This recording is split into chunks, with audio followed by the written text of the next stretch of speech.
Hallelujah, praise the Lord. प्रभु यीशु के मधुर नाम में आप सबको मेरा सलाम मिले। मैं परमेश्वर पिता का धन्यवाद करता हूँ कि उसने एक बार और हमें अपने वचन को प्रचार करने का अवसर दिया। साथ ही साथ मैं धन्यवाद करता हूँ आगरा मसीह मंडली के इस फेसबुक लाइव पेज के लिए, और धन्यवाद करता हूँ साथ ही साथ आगरा मसीह मंडली के संस्थापक अपने भाई प्रभु के सेवक अर्पण डेविड सर का, बहन शबनम जी का। उन्होंने मुझे यह अवसर दिया कि मैं परमेश्वर के वचन को लेकर आगरा मसीह मंडली के इस पेज पर आ सकूँ। सो प्रभु का धन्यवाद करता हूँ। आइए, इससे पहले कि हम परमेश्वर के वचन की ओर चलें, हम आरंभ में एक गीत गाएंगे। तेरी आराधना करूं, तेरी आराधना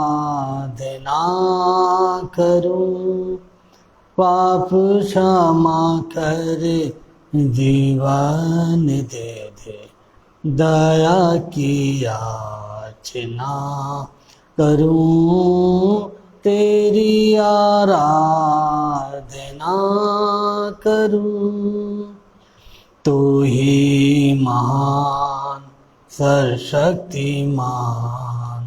तू ही है मेरे जीवन का संगीत, तू ही महान सर्वशक्तिमान, तू ही है मेरे जीवन का संगीत।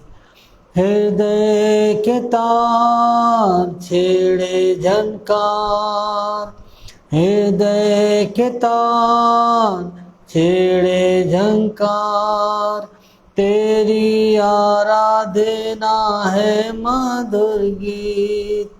जीवन से मेरे तो महिमा पाए, एक ही कामना करूं, पाप क्षमा कर जीवन दे दे, दया की याचना करूं, तेरी आराधना करूं। सृष्टि के हर एक कण कण में छाया है तेरी महिमा का राज, सृष्टि के हर एक कण कण में छाया है तेरी महिमा का राज। पक्षी भी करते हैं तेरी प्रशंसा, पक्षी भी करते हैं तेरी प्रशंसा, हर पल सुनाते हैं आनंद का राग। मेरी भी भक्ति तुझे ग्रहण हो, हृदय से प्रार्थना करूं, पाप क्षमा कर जीवन दे दे, दया की याचना करूं, तेरी आराधना करूं। सचमुच में प्रभु यीशु ही है जो आराधना स्तुति के योग्य परमेश्वर है, और उसने हमें इसीलिए बनाया और सृजा है कि हम निरंतर अपने जीवन के द्वारा उसके नाम की महिमा करें। आइए, अब समय है कि हम लोग परमेश्वर के वचन की ओर चलेंगे, और आज का जो भाग मैंने चुना है वो पाया जाता है लूका रचित सुसमाचार, उसका 8 अध्याय और उसकी 26 आयत से हम इसको देखेंगे। लूका रचित सुसमाचार उसका 8वां अध्याय 26 पद से, और यहाँ पर इस तरह से लिखा हुआ है, फिर वे गिरासेनियों के देश में पहुँचे जो उस पार गलील के सामने है, जब वह किनारे पर उतरा तो उस नगर का एक मनुष्य उसे मिला जिसमें दुष्ट आत्माएं थी। वह बहुत दिनों से ना कपड़े पहनता था और न घर में रहता था, वरन कब्रों में रहा करता था। वह यीशु को देखकर चिल्लाया और उसके सामने गिरकर ऊंचे शब्द से कहा, हे परम प्रधान परमेश्वर के पुत्र यीशु, मुझे तुझसे क्या काम? मैं तुझसे विनती करता हूँ, मुझे पीड़ा ना दे। क्योंकि वह उस अशुद्ध आत्मा को उस मनुष्य में से निकालने की आज्ञा दे रहा था, इसलिए कि वह उस पर बार बार प्रबल होती थी। यद्यपि लोग उसे सांकलों और बेड़ियों से बांधते थे, तो भी वह बंधनों को तोड़ डालता था और दुष्ट आत्मा उसे जंगल में भगाए फिरती थी। यीशु ने उससे पूछा, तेरा नाम क्या है? उसने कहा, सेना, क्योंकि बहुत दुष्ट आत्माएं उसमें बैठ गई थी। उन्होंने उससे विनती की कि हमें अथाह गड्ढे में जाने की आज्ञा ना दे। वहाँ पहाड़ पर सूअरों का एक बड़ा झुंड चल रहा था, इसलिए उन्होंने उससे विनती की कि हमें उसमें बैठने दे। उसने उन्हें जाने दिया। तब दुष्ट आत्माएं उस मनुष्य में से निकलकर सूअरों में गई और वह झुंड कहाड़े पर से झपटकर झील में जा गिरा और डूब गया। ये परमेश्वर का जीवित वचन है। इसके पढ़े और सुने जाने पर उसकी आशीष हो। आइए हम प्रार्थना करें। हमारे जीवित और सामर्थी परमेश्वर पिता, हम धन्यवाद देते हैं आपके जीवित वचन के लिए। प्यारे परमेश्वर पिता, आज की शाम इस वचन के द्वारा आप जो कुछ भी हमें सिखाना चाहते हैं, जो कुछ आप हमसे बातचीत करना चाहते हैं, पवित्र आत्मा, हमारी विनती है कि आप इसके द्वारा हमसे और हमारे सुनने वालों से बातचीत करें और अपने वचन की आशीष को पवित्र आत्मा हम में से हर एक तक आप पहुंचने दें, ताकि प्रभु हम आज के वचन के द्वारा आशीष प्राप्त कर सकें। प्रभु यीशु मसीह के नाम से इस प्रार्थना को मांगते हैं, सुनिए और ग्रहण कर लीजिए। यीशु के नाम में आमीन, आमीन।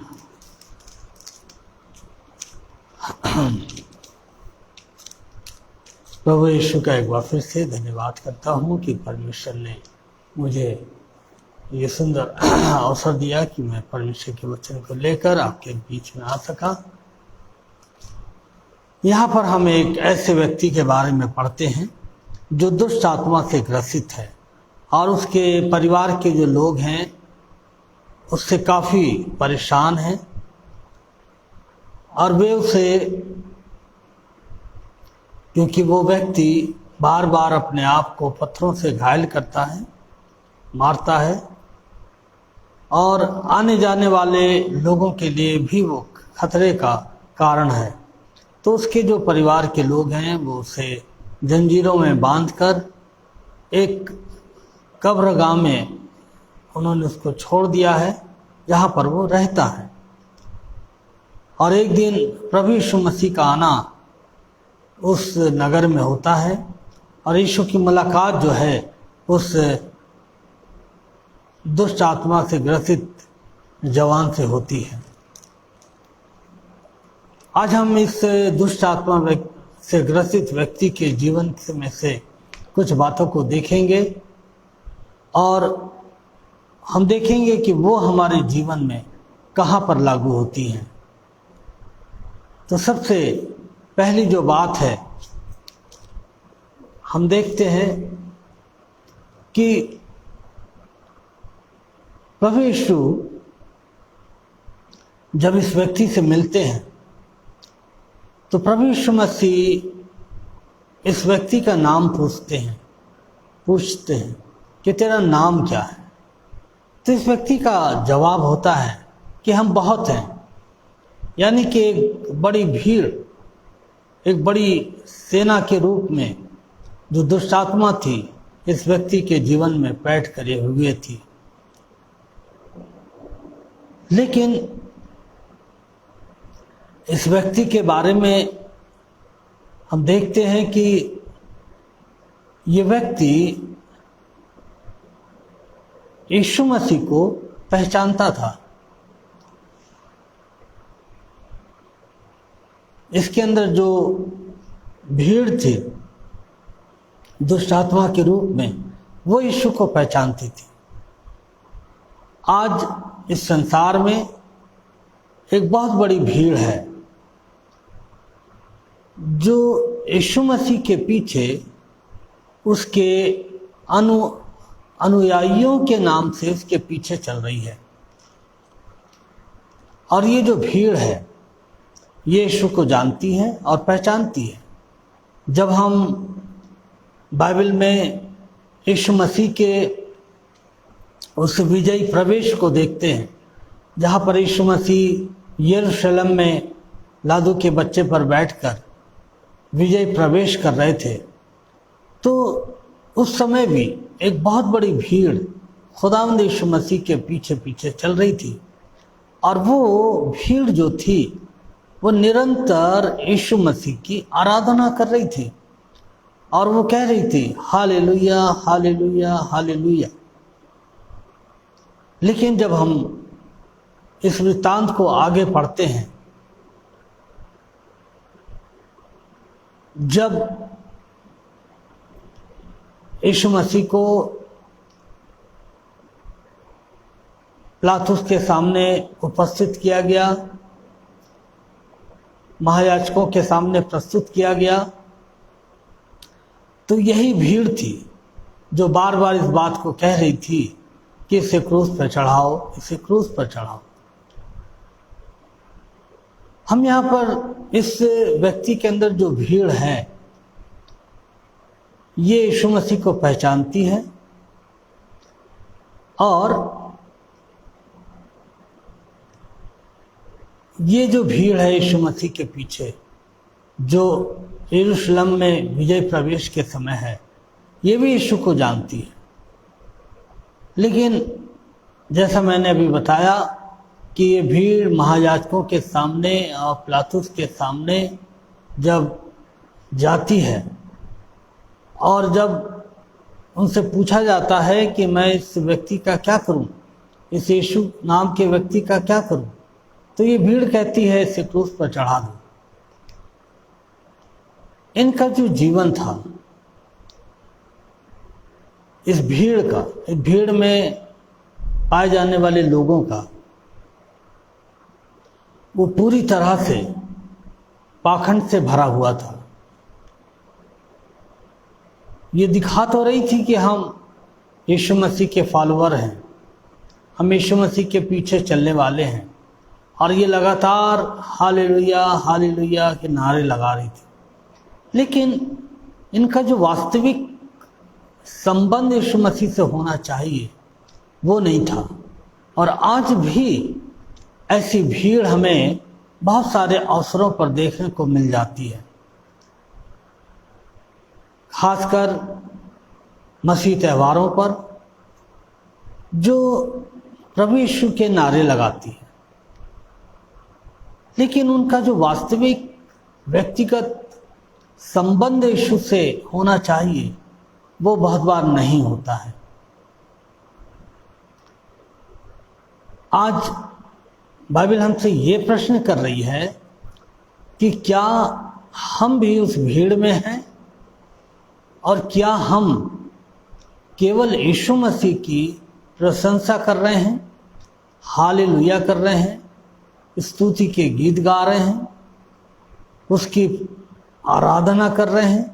लेकिन हो सकता है कि बहुत बार हमारा जो व्यक्तिगत संबंध है वो यीशु के साथ ना हो और हम शायद समाज को दिखा रहे हैं या दुनिया को प्रकट कर रहे हैं कि हम यीशु से प्रेम करने वाले लोग हैं, हम उसके फॉलोअर हैं। लेकिन हकीकत ये है कि ये सब कुछ बहुत बार एक दिखावा होता है। हमारा जीवन, इस भीड़ में जो लोग थे उनका जीवन पाखंड से भरा हुआ है। और बहुत बार जब हम यीशु के पीछे चलने वाली भीड़ को देखते हैं तो वहां पर भी हम इस पाखंड को देखते हैं। इस व्यक्ति के बारे में हम पाते हैं कि इस व्यक्ति की कोई पहचान नहीं थी, इसकी कोई पहचान नहीं थी। और जब हम और आप, जब लोग भीड़ में यीशु के पीछे चल रहे होते हैं तो उनकी भी कोई पहचान नहीं होती है।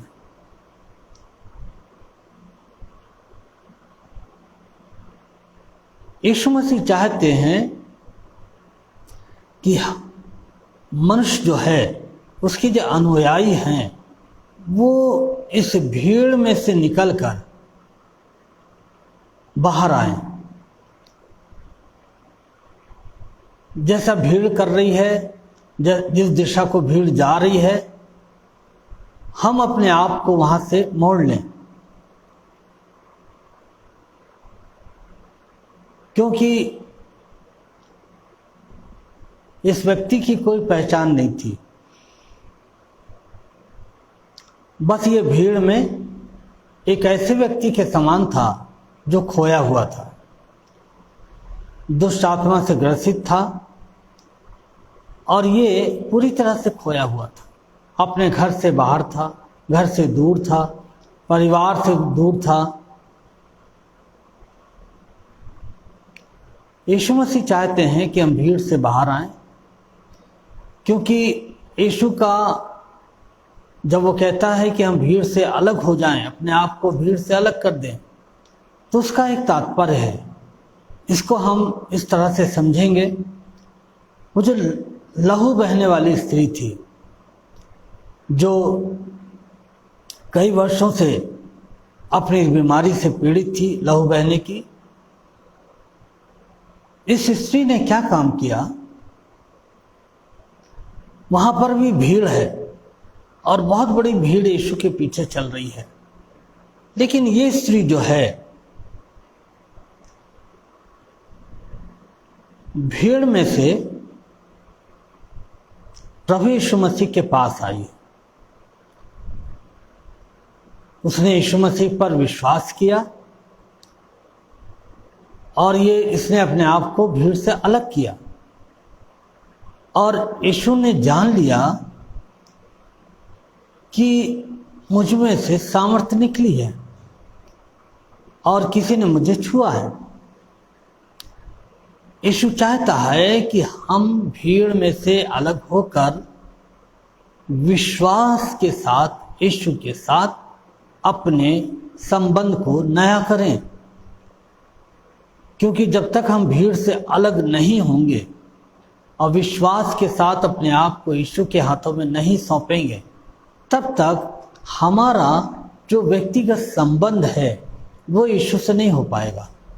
क्योंकि हम बाइबल में पाते हैं, जब इस लहू बहने वाली स्त्री ने यीशु को छुआ तो यीशु मसीह ने इस बेटी को, इस स्त्री को एक नया नाम दिया। अभी तक इसकी कोई पहचान नहीं थी, भाई यही पहचान थी, लहू बहने वाली स्त्री। लेकिन अब यीशु मसीह कहते हैं कि जा बेटी, तेरे विश्वास ने तुझे बचा लिया। अब यहाँ पर एक नया संबंध यीशु मसीह के साथ इस स्त्री का हो जाता है। ये भीड़ में आई जरूर थी, लेकिन इसने उस भीड़ में यीशु पर विश्वास किया और इसने उस भीड़ में अपने आप को अलग किया और यीशु के साथ एक नया संबंध इसका बनने पाया, बेटी का। और यीशु ने इसके जीवन में इसको छुटकारा दिया। तो इसी तरह से जब हम भीड़ में चलते रहते हैं और एक ऐसा जीवन व्यतीत करते हैं जो पाखंड से भरा हुआ होता है, तब हमारे जीवन में यीशु कुछ नहीं कर पाते हैं। लेकिन जब हम विश्वास के साथ यीशु के पास जाते हैं और अपने आप को अलग करते हैं, तो हमारा एक नया संबंध प्रभु के साथ होता है। और यीशु ने स्त्री से कहा, जा बेटी, तेरे विश्वास ने तुझे चंगा किया। अब हम देखते हैं कि प्रकाशित वाक्य 7 अध्याय 9-10 में एक बड़ी भीड़ परमेश्वर का वचन हमें वहाँ पर दिखाता है। और इसमें कौन लोग हैं? जो उद्धार पाए हुए लोग हैं। प्रकाशित वाक्य 7 अध्याय 9-10 पद। और ये किस बात के लिए जय जयकार कर रहे हैं? अपने उद्धार के लिए जय जयकार कर रहे हैं। ये वे लोग हैं जिन्होंने अपने आप को संसार से अलग किया, यीशु पे विश्वास किया और अपना जीवन यीशु के हाथों में सौंप दिया, और यीशु ने इनके पापों से इनका उद्धार किया। अब ये बड़ी भीड़ स्वर्ग में यीशु का जय जयकार कर रही है। और हम देखते हैं न केवल वो लहू बहने वाली स्त्री, पर याईर की जो मृत लड़की थी वो भी जब मर गई तो उसके घर पर भी एक बड़ी भीड़ थी जो मातम कर रही थी, रो रही थी। लेकिन जब यीशु मसीह आए तो उन्होंने क्या करा? उस भीड़ में से उसके पिता को और अपने 2 चेलों को अलग किया। अब भीड़ को बाहर रहने के लिए कहा। यीशु मसीह हमेशा चाहता है कि लोग भीड़ से अलग हों, पाखंड से भरे हुए जीवन से अलग हों और इस बात को जाने कि बिना यीशु को ग्रहण किए, बिना पापों से पश्चाताप किए, यदि हम केवल भीड़ में यीशु की आराधना कर रहे हैं, यीशु की जय जयकार कर रहे हैं, तो ये जो आराधना है, ये जो जय जयकार है, हमें उस स्वर्ग की उद्धार पाई हुई भीड़ में शामिल नहीं करेगा। हम तभी उस उद्धार पाई हुई भीड़ में जो स्वर्ग में यीशु का जय जयकार कर रही है तभी शामिल हो सकते हैं जब हम यीशु को व्यक्तिगत रूप से अपने जीवन में जानते हैं और अपने जीवन का समर्पण यीशु के हाथों में विश्वास के साथ करते हैं। तब यीशु हमें एक नया जीवन देता है, एक नया नाम देता है और एक नई पहचान देता है। और लोग जो हैं उस समय से हमें जानने पाते हैं कि हम यीशु के फॉलोअर हैं, हम यीशु के छुड़ाए हुए लोग हैं। लेकिन यदि हम भीड़ में चलते रहते हैं और जैसा भीड़ कर रही है वैसे हम करते रहते हैं, तो मैं आपको बताना चाहता हूँ, एक दिन समय समाप्त हो जाएगा और हम भीड़ में से चले जाएंगे। लेकिन क्या ही भयानक वो बात होगी जब हम बिना उद्धार के यीशु के द्वारा दिए गए इस संसार से चले जाएं।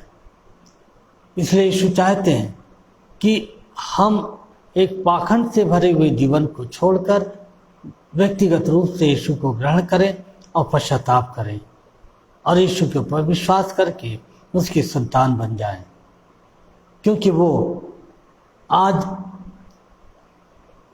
हर एक उस व्यक्ति से प्यार करता है जो भीड़ में खोया हुआ है और जो केवल परंपराओं को पूरा कर रहा है और वो सोच रहा है कि एक दिन हम भी उस स्वर्ग में प्रभु के साथ जाएंगे।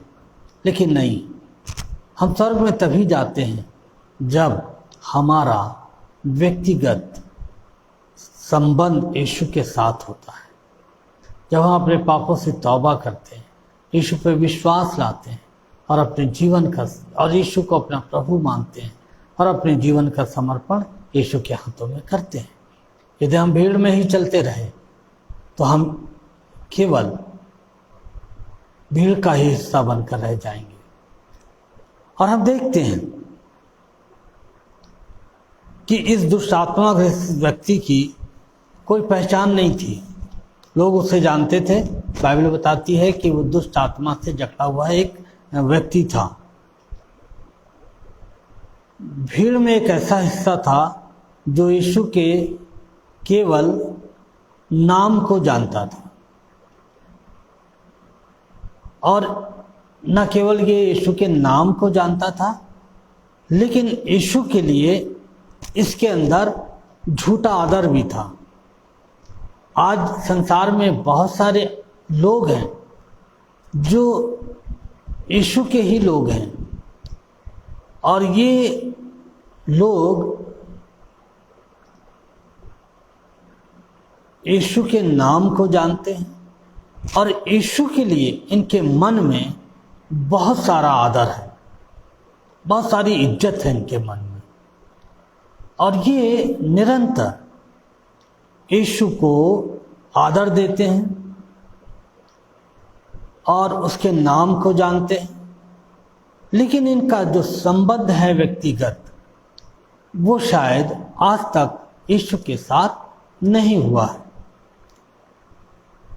ये जो दुष्ट आत्मा से ग्रसित व्यक्ति है, जब यीशु मसीह आते हैं तो ये बड़े ऊंचे शब्द से चिल्लाकर कहता है कि हे परम प्रधान परमेश्वर के पुत्र यीशु, मुझे तुझसे क्या काम। कितनी लंबी उपाधि ये पर यीशु मसीह को देता है। एक झूठा आदर, एक झूठी प्रशंसा ये यीशु की करता है, क्योंकि वो आगे कहता है मुझे तुझसे क्या काम। आज बहुत सारे जीवन हैं जो यीशु की प्रशंसा कर रहे हैं, उसका आदर कर रहे हैं, लेकिन वो कहते हैं मैं तेरा आदर करूंगा, मैं तेरी प्रशंसा करूंगा, लेकिन मेरे जीवन से तेरा कोई संबंध नहीं होगा, कोई मतलब नहीं होगा। मैं जैसा जीना चाहूँगा वैसा जीऊँगा, जैसा चलना चाहता हूँ वैसा चलूँगा। लेकिन यीशु से प्रसन्न नहीं होते हैं। यीशु प्रसन्न होते हैं जब हम पश्चाताप करते हुए यीशु के पास आते हैं और भीड़ से अलग होकर अपने आप को यीशु के हाथों में सौंप देते हैं। तब वो प्रसन्न होता है और हमारा एक नया संबंध यीशु के साथ आरंभ हो जाता है। तो ये जो दुष्ट आत्मा ग्रसित व्यक्ति था, इसके मन में एक झूठा आदर था, झूठी प्रशंसा थी। लेकिन यीशु मसीह आज ऐसी प्रशंसा को नहीं चाहते हैं।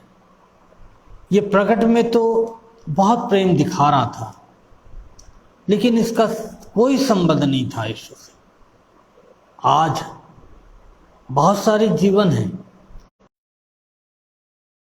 यीशु से बहुत प्रेम दिखाते हैं, लेकिन बहुधा वो बहुत सारे पापों में लिप्त रहते हैं।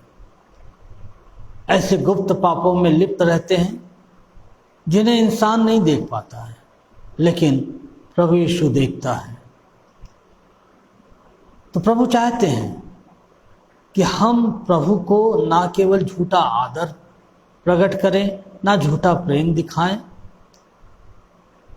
बल्कि यीशु चाहता है कि हम उन पापों के प्रति जो हमारे अंदर हृदय की गहराइयों में पाए जाते हैं, हड्डी के गूदों में पाए जाते हैं, हम उन पापों का अंगीकार करें, उनको छोड़ें और प्रभु यीशु को अपना उद्धारकर्ता ग्रहण करें। इससे यीशु प्रसन्न होते हैं। और दूसरी बात,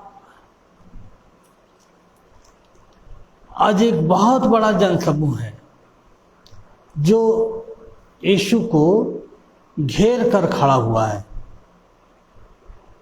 और कह रहा है कि यीशु तो मुझे आशीष दे, जब मैं बीमार हो जाऊं तो मुझे चंगा कर, तो मेरे बच्चे की नौकरी लगा दे, तो मेरी बेटी की शादी लगा दे, अच्छा लड़का ढूंढ दे। आज मनुष्य जो है बस यीशु से इतनी ही आशा रख रहा है, क्योंकि ये दुष्ट आत्मा ग्रसित व्यक्ति यीशु से कहता है कि मुझे तुझसे क्या काम है, और वो प्रभु यीशु की प्रशंसा कर रहा है। दूसरे शब्दों में ये जो दुष्ट आत्मा ग्रसित व्यक्ति है, ये कहना चाह रहा है यीशु से कि आपसे मुझे कोई लेना देना नहीं है, अब बस मैं आपकी आराधना करूँगा, आपकी स्तुति करूँगा। जो मुझे आशीष चाहिए वो आप मुझे दीजिए। बस इससे ज़्यादा मेरा और आपका कोई संबंध नहीं है। मुझे तुझसे क्या काम है। इस भीड़ के पास यीशु के लिए आदरपूर्ण शब्द हैं। इस भीड़ के पास यीशु मसीह के बारे में सटीक जानकारी है कि यीशु कौन है, कहाँ से आया, क्यों आया, उसने क्यों बलिदान दिया। ये सारी जानकारी मानव जाति के पास है, लोगों के पास है। लेकिन ये जो भीड़ है ये केवल यीशु से आशीषों को पाना चाहती है और वो अपने झूठे आदर से, झूठी प्रशंसा से यीशु को प्रसन्न करना चाहती है। दूसरे शब्दों में वो यीशु को प्राप्त करके उसके अनुयायी होने की कीमत चुकाना नहीं चाहती है। और हम देखते हैं कि ये भीड़ इतनी ज़्यादा पाखंड से भरी हुई है। इस व्यक्ति के जीवन को जब हम देखते हैं, इस दुष्ट आत्मा ग्रसित व्यक्ति के जीवन को, तो जब यीशु मसीह आते हैं तो ये उसके पैरों पर गिरकर उसको प्रणाम करता है। यह ऐसा प्रकट कर रहा है कि मैं बहुत दीन हूं, नम्र हूं। और ये झूठी दीनता लेकर यीशु के पास आया है। आज बहुत बार मनुष्य के जीवन में इस तरह की दीनता पाई जाती है, लेकिन प्रभु इस तरह की दीनता को नहीं चाहते।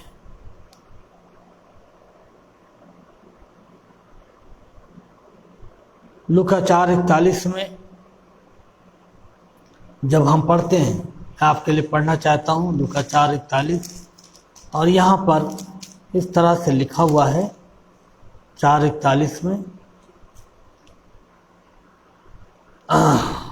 और दुष्ट आत्माएं भी चिल्लाती और यह कहती हुई कि तू परमेश्वर का पुत्र है, बहुतों में से निकल गईं। पर वह उन्हें डांटता, बोलने नहीं देता था, क्योंकि वे जानती थी कि वह मसीह है।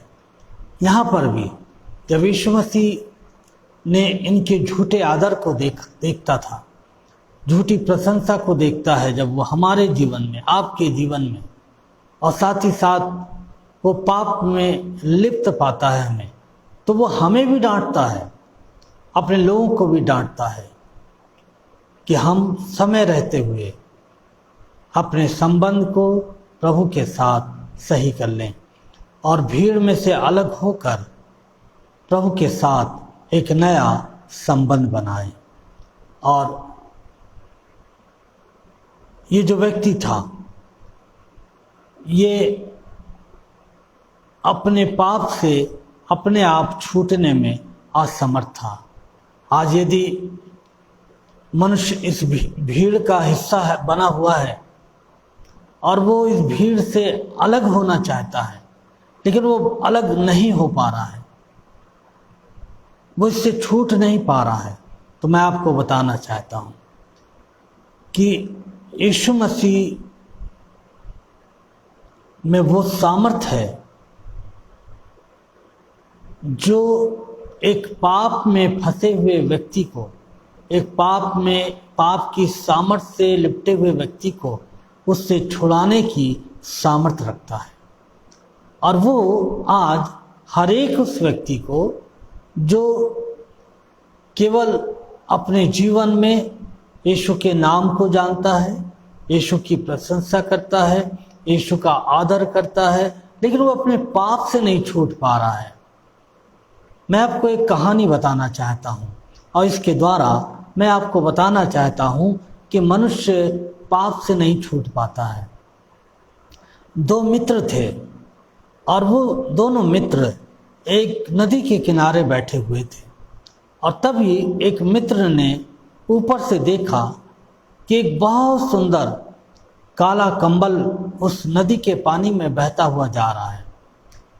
मित्र ने दूसरे मित्र से कहा, बहुत सुंदर कंबल है, मैं जा रहा हूँ और इस कंबल को पकड़कर ले आऊँगा और ये मेरे ओढ़ने के काम आएगा। और उसने नदी में छलांग लगा दी और काफ़ी देर हो गई उस कंबल के साथ उसको